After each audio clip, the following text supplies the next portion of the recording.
আসসালামু আলাইকুম। আরবিডি নিউজের এখনকার সংবাদে সবাইকে স্বাগত জানাচ্ছি। সঙ্গে আছি আমি রাজীব। জানিয়ে দিব দেশ বিদেশের নানা গুরুত্বপূর্ণ সংবাদ ও তার বিস্তারিত।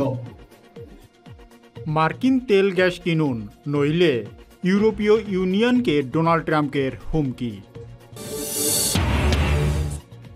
ভারতে পিকে হালদার ও তার দুই সহযোগীর জামিন। সিরিয়া আবারও মুক্ত ও স্বাধীন হবে, ক্ষমতাচ্যুত হওয়ার পর আসাদের প্রথম বিবৃতি।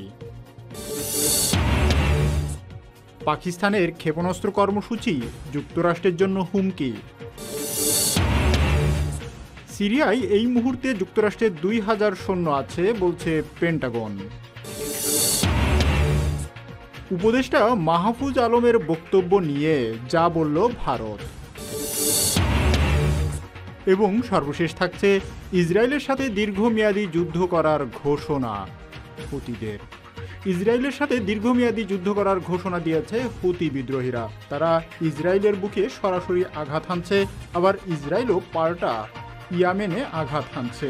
এতে করে আবারও যুদ্ধের নতুন ফ্রন্ট খোলার সম্ভাবনা তৈরি হয়েছে, কারণ ইসরায়েল এখনও গাজা উপত্যকায় আগ্রাসন অব্যাহত রেখেছে। এখনও সেখানে প্রতিনিয়ত তারা বিমান হামলা চালাচ্ছে, তারা স্থলবাহিনীর অভিযান এখনও সমাপ্ত করেনি। এমনও পরিস্থিতিতে আবার ইয়েমেনের সঙ্গে যুদ্ধে জড়াচ্ছে ইসরায়েল, আর এরই মধ্যে হুতিরা ঘোষণা করেছে যে তারা ইসরায়েলের সঙ্গে দীর্ঘমেয়াদী যুদ্ধে জড়াবে। এক্ষেত্রে মূল ভূমিকা আসলে পালন করছে আমেরিকা, কারণ আমেরিকার সহায়তা পুষ্ট হয়েই ইসরায়েল মূলত চতুর্মুখী এইসব আক্রমণ ঠেকাচ্ছে এবং প্রত্যেকটা দেশের সঙ্গে তারা যুদ্ধে জড়াচ্ছে। এমনকি তারা সিরিয়াকেও তাদের নিজেদের ভূমি বলে দাবি করতে শুরু করেছে এবং দখল করতেও শুরু করেছে। এমনও পরিস্থিতিতে আগে আমেরিকাকে আটকানো উচিত বলেই আমি মনে করি। এ বিষয়ে আপনারা কি মনে করেন? অবশ্যই আপনারা আপনাদের মূল্যবান মতামত কমেন্টসে লিখে জানাবেন। তাছাড়া আপনারা কোন জায়গা থেকে ভিডিওটি দেখছেন বা ভিডিওটি শুনছেন সেটা কমেন্টসে লিখে যাবেন। এছাড়াও ইসরায়েলের সাথে দীর্ঘমেয়াদী যুদ্ধ করার ঘোষণা হুতিদের, এই ঘোষণা নিয়ে বিস্তারিত থাকছে ভিডিওর শেষ অংশে। সুতরাং ভিডিওটি শেষ পর্যন্ত দেখার জন্য বিনীতভাবে অনুরোধ রইল। এতক্ষণ সংবাদের শিরোনামগুলো শুনছিলেন, এখন বিস্তারিত। মার্কিন তেল গ্যাস কিনুন, নইলে ইউরোপীয় ইউনিয়নকে ডোনাল্ড ট্রাম্পের হুমকি। ডোনাল্ড ট্রাম্পের নতুন চ্যালেঞ্জের লক্ষ্য এবার ইউরোপীয় ইউনিয়ন। শপথ গ্রহণ অনুষ্ঠানের কয়েক সপ্তাহ আগেই ইউরোপকে হুমকি দিয়ে রাখলেন ডোনাল্ড ট্রাম্প। বলছেন, ইউরোপীয় ইউনিয়ন যদি যুক্তরাষ্ট্রের সঙ্গে বিশাল বাণিজ্য ঘাটতি কমানোর জন্য মার্কিন তেল ও গ্যাস না কেনে, তাহলে এর পরিণতি ভোগ করতে হবে। ট্রাম্প শুক্রবার এক বার্তায় স্পষ্ট করে বলেছেন, ইউরোপকে মার্কিন তেল ও গ্যাস বড় পরিমাণে কেনাকাটা করতে হবে, অন্যথায় পুরোপুরি ট্যারিফ আরোপ হবে বলে সতর্ক করেন তিনি। যুক্তরাষ্ট্রের 47তম প্রেসিডেন্ট তার সামাজিক যোগাযোগ মাধ্যম ট্রুথ সোশ্যালে লিখেছেন, আমি ইউরোপীয় ইউনিয়নকে বলছি, আমাদের তেল ও গ্যাস বৃহৎ পরিসরে কিনে তাদের বিশাল ঘাটতি পূরণ করতে হবে, অন্যথায় পুরোপুরি ট্যারিফ। ট্রাম্প এর আগের মেয়াদেও বলেছিলেন, অনেকদিন ধরেই ইউরোপ আমেরিকার সুবিধা নিচ্ছে, আমরা তা ঘটতে দিয়েছি। তখন তিনি ন্যাটোতে যুক্তরাষ্ট্রের অতিরিক্ত অর্থায়ন বন্ধ করারও হুমকি দিয়েছিলেন। যুক্তরাষ্ট্রের 2022 সালের বাণিজ্য ঘাটতির তথ্য অনুযায়ী ইউরোপীয় ইউনিয়নের সঙ্গে আমেরিকার বাণিজ্য ঘাটতি ছিল $202.5 বিলিয়ন। ইউরোপ থেকে দেশটির আমদানি $553.3 বিলিয়ন এবং রপ্তানি $350.8 বিলিয়ন। ট্রাম্প এই বাণিজ্য বৈষম্য দ্রুত ঠিক করতে চান। সম্প্রতি ফ্লোরিডার মার আ লাগো রিসোর্টে সাংবাদিকদের সঙ্গে আলাপকালে ট্রাম্প বলেন, আমাদের দেশ এখন সবার কাছেই হারাচ্ছে। তিনি এর জন্য যুক্তরাষ্ট্রের বাজে চুক্তিগুলোকেই দায়ী করেছেন। তার মতে ট্যারিফই যুক্তরাষ্ট্রকে ধনী করবে। ট্রাম্প তার দ্বিতীয় মেয়াদের প্রথম দিনই নির্বাহী আদেশে আমদানি পণ্যের উপর ট্যারিফ আরোপ এবং অভিবাসন আইন কঠোর করার প্রস্তুতি নিচ্ছেন। এদিকে ইউরোপীয় ইউনিয়ন ইতোমধ্যেই যুক্তরাষ্ট্রের বিকল্প বাজার খুঁজতে শুরু করেছে। দক্ষিণ আমেরিকার দেশ ব্রাজিল, আর্জেন্টিনা, উরুগুয়ে এবং প্যারাগুয়ের সঙ্গে একটি বৃহৎ মুক্ত বাণিজ্য চুক্তি সই করেছে ইউরোপীয় সংস্থাটি। চুক্তির পর ইউরোপীয় কমিশনের প্রধান উর্সুলা ভন ডার লেয়ন ট্রাম্পের নাম উল্লেখ না করেই বলেছেন, বিপরীত দিক থেকে শক্তিশালী বাতাস বয়ে যাচ্ছে। তবে তিনি এই বাণিজ্য চুক্তিকে ইউরোপ এবং আমেরিকার মধ্যে বাণিজ্যের সেতু হিসাবে উল্লেখ করেছেন। এদিকে ট্রাম্পের হুমকির পর প্রশ্ন উঠেছে, ট্যারিফ কি সত্যিই আমেরিকাকে মহান করে তুলতে পারে, নাকি ট্রাম্পের দেশ সত্যিকার অর্থেই সবার কাছে হারবে? কেবল সময় আর ডোনাল্ড ট্রাম্পের এই উত্তরই দিতে পারবেন বলে মনে করছেন বিশ্লেষকরা। ভারতে পি.কে. হালদার ও তার 2 সহযোগীর জামিন। বাংলাদেশে আর্থিক কেলেঙ্কারিতে জড়িত প্রশান্ত কুমার অর্থাৎ পি.কে. হালদার ভারতের পশ্চিমবঙ্গে অর্থ পাচারের মামলায় জামিন পেয়েছেন। শুক্রবার পি.কে. হালদার ছাড়াও তার 2 সহযোগীর জামিন মঞ্জুর করা হয়। ভারতে আর্থিক দুর্নীতি বিষয়ে তদন্তকারী সংস্থা এনফোর্সমেন্ট ডিরেক্টরেট অর্থাৎ ইডি এর বিচারক প্রশান্ত মুখার্জি তাদের জামিন মঞ্জুর করেন। সূত্র জানায়, প্রায় 1 বছর শুনানির পর আদালতের মনে হয়েছে যে তথ্য প্রমাণ পাওয়া গেছে তার ভিত্তিতে পি.কে. হালদার এবং তার 2 সহযোগীর জামিন মঞ্জুর করা যায়। সে কারণে শুক্রবার তারা জামিন পেলেন। 2022 সালে পশ্চিমবঙ্গের একটি হোটেল থেকে পি.কে. হালদারকে গ্রেপ্তার করা হয়। চলতি বছরের জানুয়ারি মাসে অর্থ পাচার আইনে তার সহযোগী 5 জন এর বিরুদ্ধে আদালতে অভিযোগ গঠন করা হয়। সূত্র জানায়, পি.কে. হালদারের সঙ্গে জামিন পেয়েছেন তার সহযোগী স্বপন মিস্ত্রি অরূপে স্বপন মৈত্র এবং উত্তম মিস্ত্রি অরূপে উত্তম মৈত্র। অর্থ পাচারের অর্থাৎ মানি লন্ডারিং মামলায় মোট 10 লাখ টাকার বন্ডে জামিন পেয়েছেন তারা। ঠিক কী শর্তে তাদের জামিন মঞ্জুর করা হয়েছে তা এখনও স্পষ্ট নয়। সাধারণত এই ধরনের ক্ষেত্রে চলাফেরার উপর নানা ধরনের বিধিনিষেধ আরোপ করা হয় এবং আদালতে নির্দিষ্ট ব্যক্তি বা পুলিশের কাছে দৈনিক বা প্রতি সপ্তাহে অথবা প্রতি মাসে হাজিরা দিতে হয়। এছাড়াও প্রয়োজনে জামিন পাওয়া ব্যক্তির গতিবিধির উপর নজর রাখতে পারে পুলিশ। বাংলাদেশের 4টি আর্থিক প্রতিষ্ঠান থেকে পি.কে. হালদার নামে বেনামে 3.5 কোটি টাকা বের করে নিয়ে দেশ ছেড়ে পালিয়ে যান। 2022 সালের মে মাসে পশ্চিমবঙ্গের রাজারহাটের একটি হোটেল থেকে পি.কে. হালদারকে গ্রেপ্তার করে ইডি। পরে নানা জায়গায় তল্লাশি অভিযান চালিয়ে হালদারের আরও 5 সহযোগীকে গ্রেপ্তার করা হয়। মোট 6 জনের মধ্যে জামিন পেল 3 জন। অন্য 3 জন হলেন পি.কে. হালদারের ভাই প্রণেশ কুমার হালদার, সহযোগী ইমাম হোসেন অরূপে ইমন হালদার এবং আমানা সুলতানা অরূপে শর্মী হালদার। এদিকে বাংলাদেশে জ্ঞাত আয় বহির্ভূত সম্পদ অর্জন ও মানি লন্ডারিংয়ের অভিযোগে করা দুদকের মামলায় গত বছরের অক্টোবরে পি.কে. হালদারকে 22 বছরের কারাদণ্ড দিয়েছে আদালত। সিরিয়া আবারও মুক্ত ও স্বাধীন হবে, ক্ষমতাচ্যুত হওয়ার পর আসাদের প্রথম বিবৃতি। সিরিয়ার সাবেক প্রেসিডেন্ট বাশার আল আসাদ, যিনি হায়াত তাহরিয়া আশ-শামের নেতৃত্বে সশস্ত্র বিরোধী গোষ্ঠী দামেস্কের নিয়ন্ত্রণ নেওয়ার পর সরকার থেকে সরে যান এবং মস্কোতে যান, সোমবার সিরিয়ার প্রেসিডেন্সিয়াল টেলিগ্রাম চ্যানেলে একটি বিবৃতি প্রকাশ করে ঘোষণা দিয়েছেন যে তিনি শেষ মুহূর্ত পর্যন্ত সিরিয়ায় ছিলেন এবং 8 ডিসেম্বর রবিবার পর্যন্ত তিনি সিরিয়া ছেড়ে যাননি।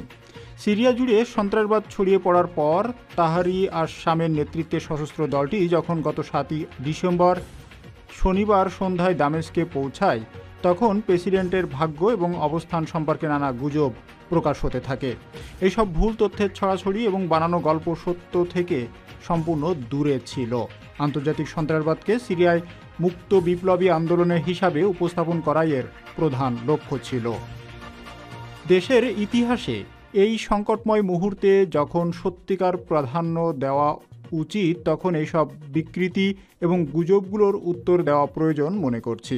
দুর্ভাগ্যবশত নিরাপত্তার কারণে সম্পূর্ণ ব্ল্যাকআউট সহ সেই সময় পরিস্থিতি এই বিবৃতি প্রকাশে বিলম্ব করেছিল। আসাদ বলেন, সিরিয়া থেকে আমার প্রস্থান পরিকল্পিত ছিল না, যেমনটি যুদ্ধের শেষ সময় কেউ কেউ দাবি করছিলেন। অথচ 8 ডিসেম্বর রবিবার পর্যন্ত আমি দামেস্কে ছিলাম এবং সেই সময় পর্যন্ত আমি আমার দায়িত্ব পালন করেছি।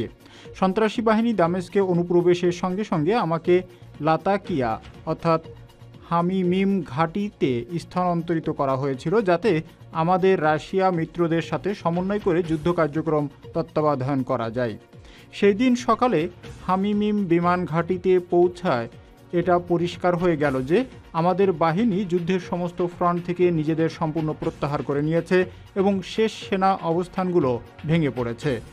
মাঠের পরিস্থিতি খারাপ হওয়ার সাথে সাথে রাশিয়ান সামরিক ঘাঁটি নিজেই ভারী ড্রোন হামলার মুখে পড়ে।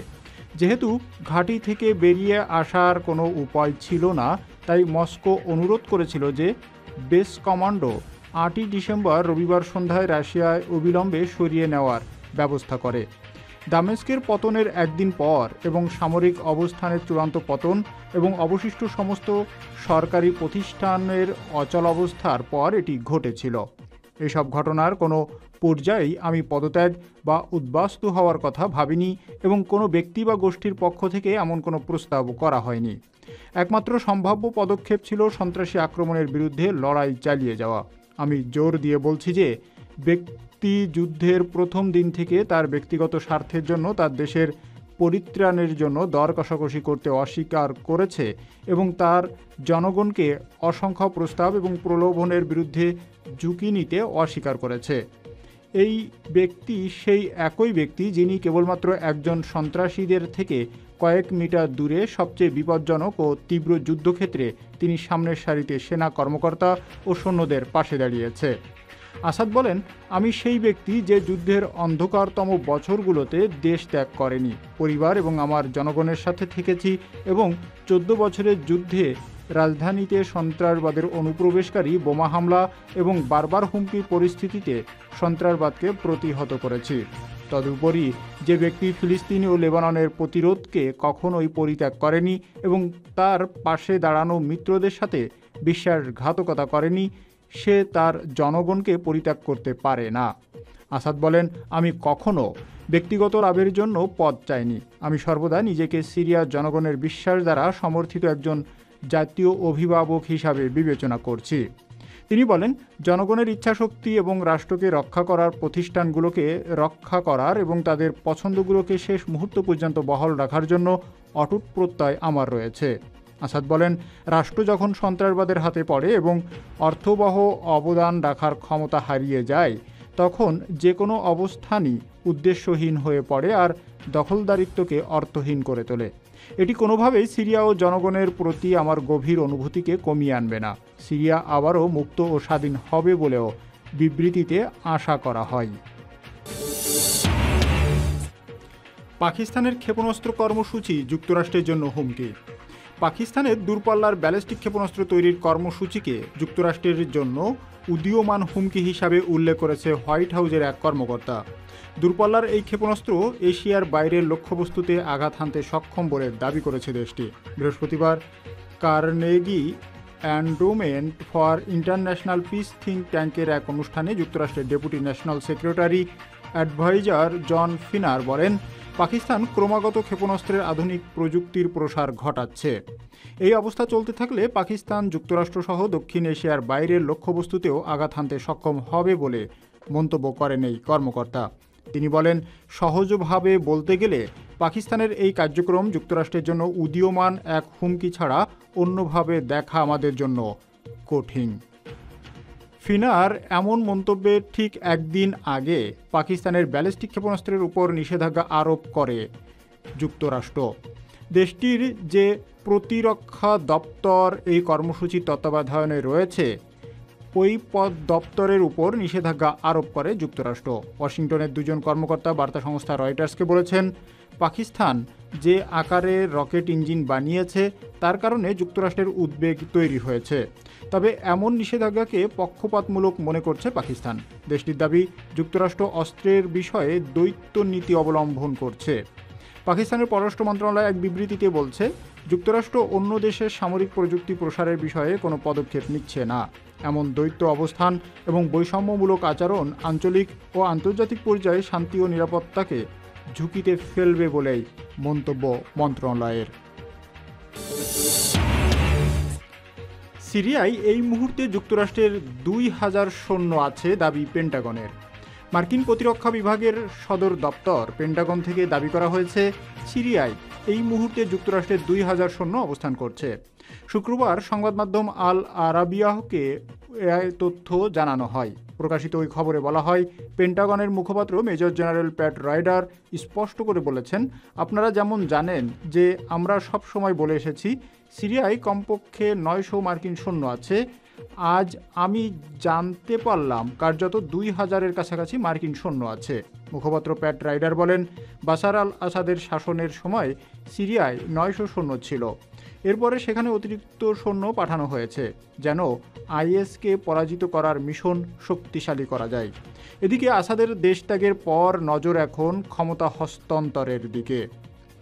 এরই মধ্যে দেশটিতে অন্তর্বর্তী সরকার গঠনের প্রক্রিয়া শুরু হয়েছে।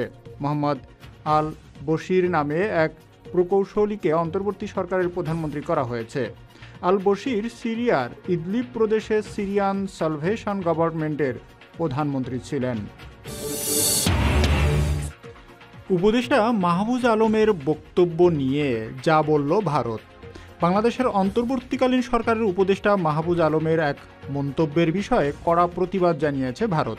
ভারতের পররাষ্ট্র মন্ত্রণালয় ঢাকার কাছে এই বিষয়ে আনুষ্ঠানিক প্রতিবাদ জানিয়েছে বলে শুক্রবার পররাষ্ট্র মন্ত্রণালয়ের মুখপাত্র রণধীর জয়সওয়াল জানিয়েছেন।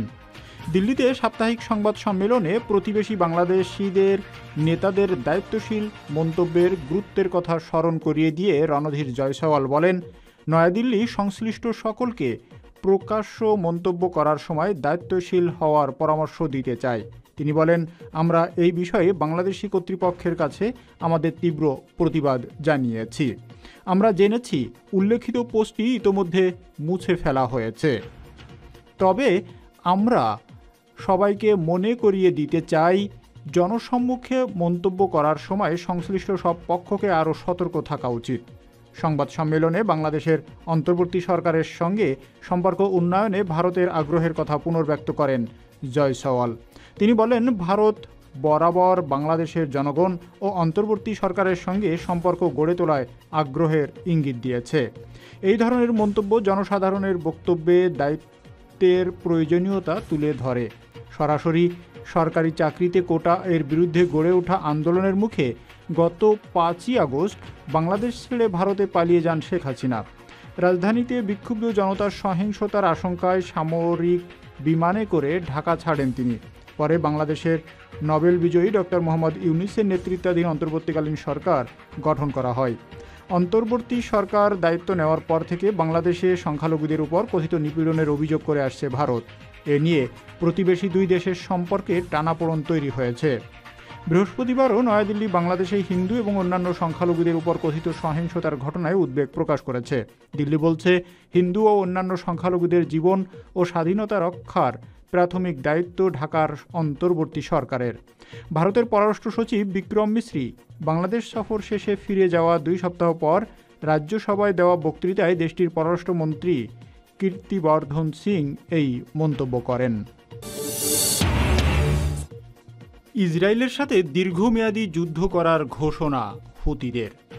ইয়েমেনের সশস্ত্র বিদ্রোহী গোষ্ঠী হুতি এবার ইসরায়েলের বিরুদ্ধে নতুন ঘোষণা দিয়েছে। গোষ্ঠীটির মুখপাত্র জানিয়েছে, ইসরায়েলের বিরুদ্ধে দীর্ঘমেয়াদী যুদ্ধের জন্য প্রস্তুত তারা। ব্রিগেডিয়ার জেনারেল ইয়াহিয়া সারি বলেছেন, তেল আবিবের একটি সামরিক স্থাপনা লক্ষ্য করে তাদের বাহিনী হামলা চালিয়েছে। তিনি ঘোষণা করেছেন, গাজায় ইসরায়েলি আগ্রাসন বন্ধ না হওয়া পর্যন্ত তাদের এই অভিযান চলবে। এ সময় তিনি আরও জানান, ইসরায়েলের বিরুদ্ধে দীর্ঘমেয়াদী যুদ্ধের জন্য সব রকম প্রস্তুতি নিয়ে রেখেছে তাদের সামরিক বাহিনী। গত বছরের অক্টোবর থেকে হামাসের সমর্থনে ইসরায়েলের বিভিন্ন লক্ষ্যবস্তুতে হামলা চালিয়ে আসছে হুতি। বিশেষ করে লোহিত সাগরে ইসরায়েল সংশ্লিষ্ট জাহাজ লক্ষ্য করে বেশ কয়েকটি হামলা চালিয়েছে হুতি। সাম্প্রতিক সময়ে ইসরায়েলি নানা স্থাপনা লক্ষ্য করে ড্রোন ও ক্ষেপণাস্ত্র হামলা চালানোর দাবি করে আসছে হুতি। সম্প্রতি হুতির বিভিন্ন স্থাপনা লক্ষ্য করে সরাসরি হামলা চালিয়েছে ইসরায়েল। এতে বেশ কয়েকজন হতাহত হয়েছে। দেখতে দেখতে আমরা আরবিডি নিউজের সংবাদের একেবারে শেষ প্রান্তে চলে এসেছি। আপনাদের যদি এই জাতীয় ভিডিওগুলো পছন্দ হয় তাহলে অবশ্যই ভিডিওতে লাইক করবেন এবং আপনাদের মূল্যবান মতামত কমেন্টসে লিখে জানাবেন। তাছাড়া চ্যানেলটিতে সাবস্ক্রাইব করে পাশে থাকা বেল আইকনটি প্রেস করে দিবেন। ধন্যবাদ।